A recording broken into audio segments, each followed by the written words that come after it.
I think it is. I think it does to some degree. I'm still going to pick Cleveland to come out of the East. They're my prohibitive favorite. I like the young guys that they've acquired. I like their activity on the defensive side of the floor or the ball, even though they've been struggling as of late. The bottom line is I believe in this team when it comes to the Eastern Conference, but that doesn't mean that home court does not matter, and here's why.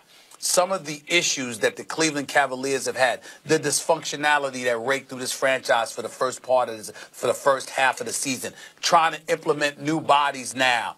Not to mention the fact that Kevin Love has been out and he's coming back, but he, confessed to some of his issues, which we all applaud him for. There's a lot of things to overcome, and when you take that into account, combined with the fact that you've lost your secondary weapon, which was a lethal weapon in Kyrie Irving, and you got to figure things out.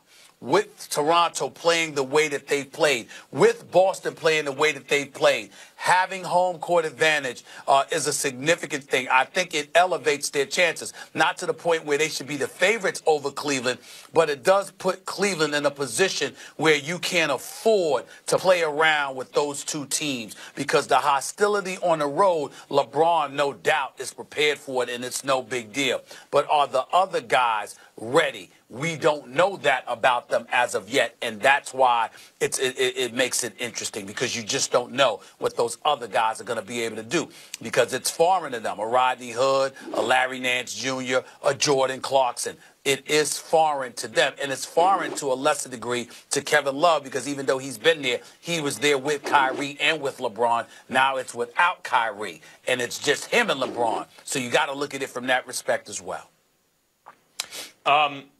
This year it would matter. Seeding would matter, but it doesn't. So what does that mean? It means if LeBron James and the Cavs could possibly wind up as the 1 or the 2 seed, then it would matter. If he only had to play either Boston or Toronto because of seeding, then seeding would matter. They ain't going to be the 1 or the 2 seed. They're going to be at best the 3 seed, so it doesn't really matter. He's going to have to play both those teams anyway, is my point. And that is what is significant. If he could avoid one, then fine. But if he can't, I'm not even talking about Philadelphia. I saw them match up well with the Cavs. I'm assuming Kevin Love comes back as most of himself, as something between the numbers he'll put up. Let's just do it like that. The counting numbers, Stephen A., that you are very fond of citing, the points, the rebounds, the assists, those sorts of things. Kevin Love will not be what he was in Minnesota, but he'll also be more than he's been statistically in terms of the counting numbers with the Cavs so far. He'll be somewhere in between. He'll have all-star caliber-ish numbers, a top 20 or 25 type player by those kind of numbers. If that Kevin Love shows up, I probably also still like the Cavs as a favorite against either Boston or Toronto. But against Boston and Toronto, now we're talking about, are they going to get out of the East? I really don't know. The way I've seen this Cavs team play, even after the trade, I really don't know. The jury is out. Both those teams present a bigger obstacle than either one of them do. And because he'll only be at best the 3 seed, it doesn't matter. Here's where I'm at with this. When you look at the Cleveland Cavaliers, Max, right now, my mentality has always been, when it comes to the Eastern Conference, LeBron goes off, there's absolutely positively nothing they can do about it. But I think the misnomer or the miscalculation and judgment that we've made at times in the past is because you couldn't key on LeBron but so much because you had to have respect, not just for the shot of Kevin Love, but the overall ability of a Kyrie Irving. Okay? With Kyrie being gone, LeBron could go off, and you could literally say as a team, go ahead and get yours. We putting everybody else on lockdown. And if that's your strategy, it might work. And that's what you got to think about when you think about Boston and to a lesser degree or to more of a degree, Toronto. You have to look at them from that perspective because if they key on everybody else, if they say we're going to demoralize J.R. Smith, we're going to put him on lockdown, we're going to do the same to Kevin Love, we're going to shut all of this stuff down, what you going to do? LeBron James going to go out there and score 60 a night? That's not his mentality. He's dominant. He was absolutely sensational last year, but he had help. And let's see what happens now.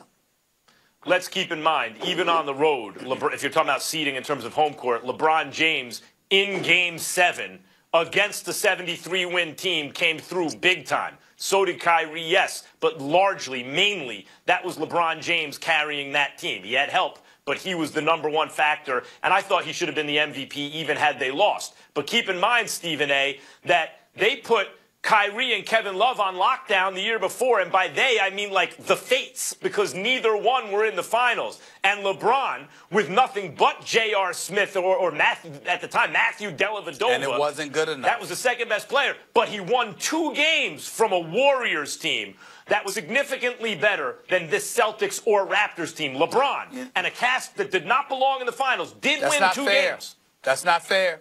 That's not fair, because here's why. The Warriors were just learning how to win. That was their first title.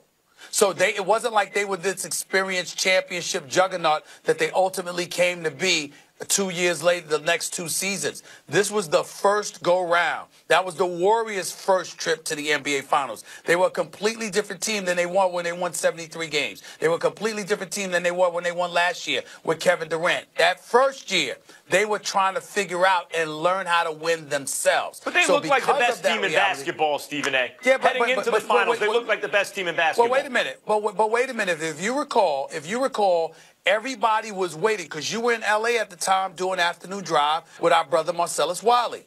Everybody was aching for the Clippers to go up against the Warriors because they hated one another. They were heated rivals, and they were nipping and tucking. They were nipping and tucking at one another. What happened was the Clippers were up 3-2, collapsed in that Game 6 against Houston with James Harden on the bench and Dwight Howard in a lineup with Corey Brewer and those boys, and they came back from a 19-point deficit and outscored the Clippers like 49-9 the rest of the way. So it was a collapse. Well, you're describing by what the Clippers. happened.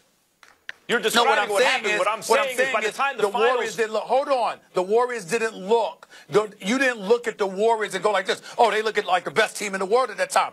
It was a toss-up as to who was going to win what. Right.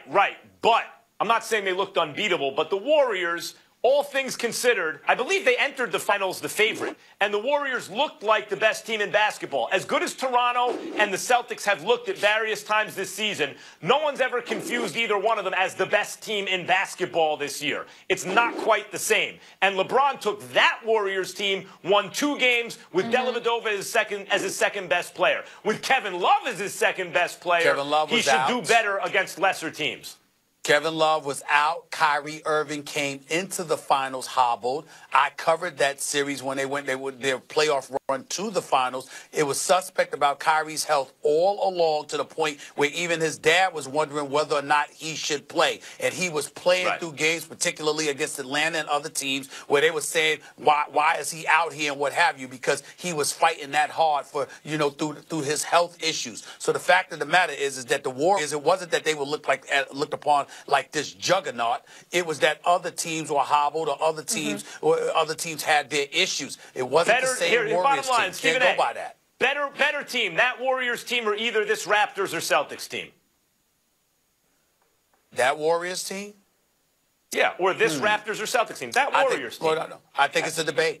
I think it's a debate. I don't think it's definitive that it was the Warriors. To be continued, gentlemen. LeBron's been to 7 straight finals. Each of those times they were either the 1 or 2 seed. Obviously, that's not the case this year. We've got more on LeBron to get to in a bit. Apparently, his list of possible destinations is down to 4. We'll reveal who's in the running for the King. And Aqib Talib is taking his chain-snatching talents to Los Angeles. We'll tell you if the Eagles need to watch out for the Rams in the NFC. Stay tuned. Max Kellerman. Did you know that our show can now be streamed on demand on the ESPN app? Now our fans can watch you lose.